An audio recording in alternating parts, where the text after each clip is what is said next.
Students, अपना next topic है difference in culture value. The culture value of the native of North America and the European were quite different. ਕਹਿੰਦੇ ਕਿ ਜਿਹੜਾ native people ਸੀਗੇ north America ਦੇ ਔਰ European ਦੇ ਸੁਭਾਅ ਦੇ ਵਿੱਚ ਕਾਫੀ ਫਰਕ ਸੀਗਾ, ਉਹਨਾਂ ਦੇ ਕਲਚਰ ਵਿੱਚ ਕਾਫੀ ਡਿਫਰੈਂਟ ਸੀਗੇ. The native were friendly to European.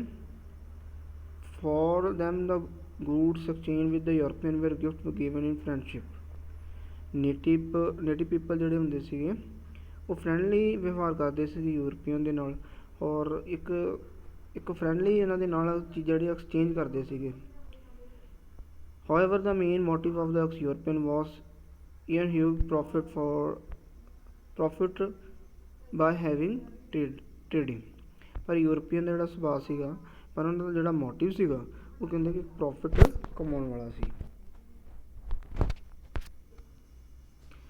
Relation with the North America, for them the goods they exchanged were commodities that could be sold in Europe at huge profit. ਜਿਹੜੇ ਯੂਰਪ ਦੇ ਲੋਕ ਸੀਗੇ ਉਹ ਜ਼ਿਆਦਾਤਰ ਆਪਣਾ profit ਦੇਖਦੇ ਸੀਗੇ, ਐਕਸਚੇਂਜ ਕਰਦੇ ਸੀਗੇ. ਕੋਈ ਵੀ ਉਹਨਾਂ ਨੂੰ ਜਿਹੜੀਆਂ ਚੀਜ਼ਾਂ ਵਸਤੂਆਂ ਮਿਲਦੀਆਂ ਸੀਗੀਆਂ ਯੂਰਪ ਦੇ ਵਿੱਚ ਜਾ ਕੇ ਸੇਲ ਕਰਕੇ ਪ੍ਰੋਫਿਟ ਕਮਾਉਂਦੇ ਸੀਗੇ. The price of goods they sold varied from year to year depending on demand and supply. ਜਿਹੜੇ ਪ੍ਰਾਈਸ ਸੀਗੇ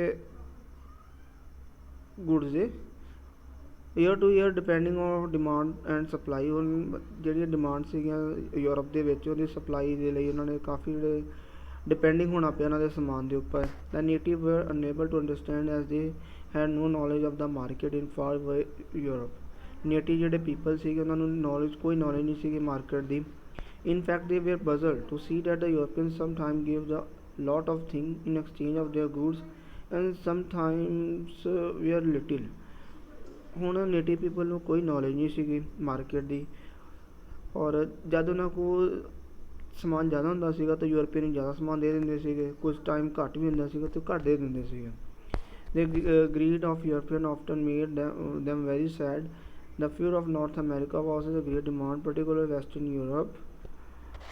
ਯੂਰਪੀਅਨ ਜਿਹੜੇ ਸੀਗੇ ਉਹ ਹੋਰ ਲਾਲਚੀ ਹੁੰਦੇ ਗਏ, ਔਰ ਜਦੋਂ ਉਹਨਾਂ ਨੂੰ ਚੀਜ਼ ਜ਼ਿਆਦਾ ਨਹੀਂ ਸੀ ਮਿਲਦੀ ਔਰ ਉਦਾਸ ਹੋ ਜਾਂਦੇ ਸੀਗੇ.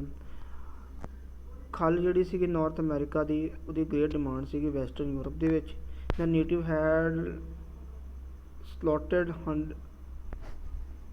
hundred of behave in order to meet this demand of European trade.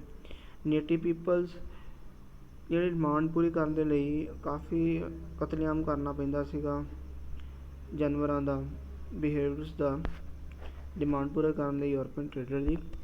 They were often very sad, fearing that the animal would definitely take revenge of false destructions.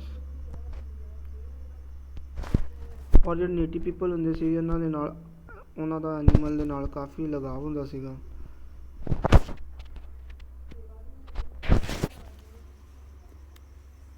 Next ਆ expansion of the United State of the America and Canada. United State of America ਦਾ ਔਰ Canada ਦਾ ਵਿਸਤਾਰ ਕਿਵੇਂ ਹੋਇਆ, ਕਿਵੇਂ ਕੰਟਰੀਆਂ ਹੋਂਦ ਵਿੱਚ ਆਈਆਂ. The countries that are known the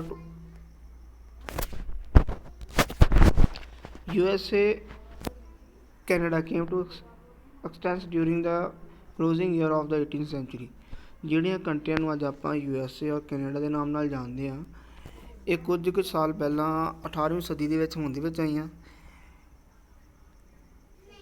In Delhi, he occupied only the fraction of the land now covered. ਸ਼ੁਰੂ ਵਿੱਚ ਜਿਹੜੇ ਕਿ ਆਕੂਪੇਸ਼ਨ ਦੇ ਲਈ ਜਿਹੜੀ ਲੈਂਡ ਸੀਗੀ ਕਾਫੀ ਘੱਟ ਹੁੰਦੀ ਸੀਗੀ. ਦੇ constantly register expansion over the next 100 years, those reached to present size. ਔਰ ਕਹਿੰਦੇ ਕਿ ਅਗਲੇ ਜਿਹੜੇ 100 ਸਾਲ ਦੇ ਵਿੱਚ ਜਿਹੜੀ ਇਹਦੀ ਸਾਈਜ਼ ਸੀਗਾ ਜ਼ਮੀਨ ਦਾ ਵਾਧਾ ਗਿਆ. The USA followed the policy both the prestige and war in order to expand its territories. USA ਨੇ ਦੋ ਪਾਲਿਸੀਆਂ ਨੂੰ ਅਡਾਪਟ ਕੀਤਾ, ਜਾਂ ਤਾਂ ਕੁਝ ਚੀਜ਼ਾਂ ਜਿਹੜੇ ਕੁਝ ਸ਼ਹਿਰ ਸੀਗੇ ਉਹਨੂੰ ਪਰਚੇਸ ਕੀਤਾ, ਔਰ ਕੁਝ ਜਿਹੜੇ ਵਾਰ ਦੇ ਵਿੱਚ ਜਿੱਤੇ ਇਹਨਾਂ ਨੇ, ਜਿਵੇਂ ਕਿ ਸੀਗਾ it purchase Louisiana's in the south from France, ਅਲਕਾਸਾ from Russia.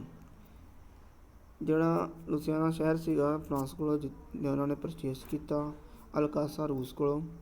Beside the purchasing territories, the USA along registered an expansion by winning territory in war। ਕੁਝ ਜਿਹੜੇ ਸ਼ਹਿਰ ਸੀਗੇ ਉਹਨਾਂ ਨੇ ਵਾਰ ਦੇ ਵਿੱਚ ਜਿੱਤੇ, ਜਿਵੇਂ the USA defeated Mexico war, occupied a large part of it। Mexico ਦਾ ਕਾਫੀ ਜਿਹੜਾ ਏਰੀਆ ਸੀਗਾ ਉਹਨਾਂ ਨੇ ਜਿੱਤਿਆ ਸੀਗਾ। It is worth mention that is a worth southern USA was won from Mexico। ਔਰ ਜਿਹੜਾ ਉਹਦਾ ਸਾਊਥ ਪਾਰਟ ਸੀਗਾ USA ਨੇ ਮੈਕਸੀਕੋ ਕੋਲੋਂ ਜਿੱਤਿਆ ਸੀਗਾ।